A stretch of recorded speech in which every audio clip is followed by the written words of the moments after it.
I'm Roberto Di Silvestro, I'm the head of Sonsub. I'd like to introduce the extraordinary world of our drones at the bottom of the sea.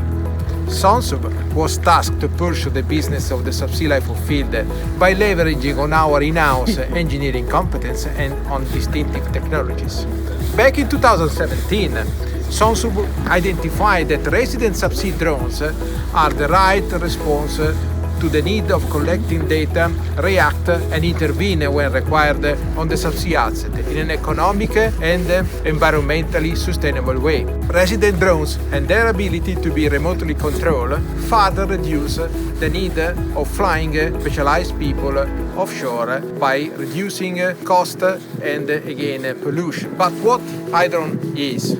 It's a platform of technologies and components that are qualified to be resident subsea, and they are then composed in order to obtain 3 different vehicles with different mission profiles.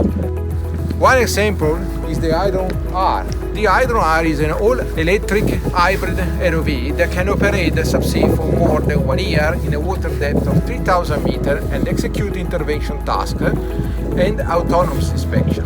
It is designed to be remotely operated from shore, and it can execute autonomous inspection and mission aided by its capability and artificial intelligence to track horizontal pipes and cable, thus avoiding unforeseen obstacles and hovering around subsea structure while generating the 3-dimensional reconstruction. Since December 2017, a team of approximately 80 people in Marghera, Venice and 20 in Salvador de Bahia has been working to deliver the Hydrone R that will be followed by the second model, the Flatfish, by the end of 2021.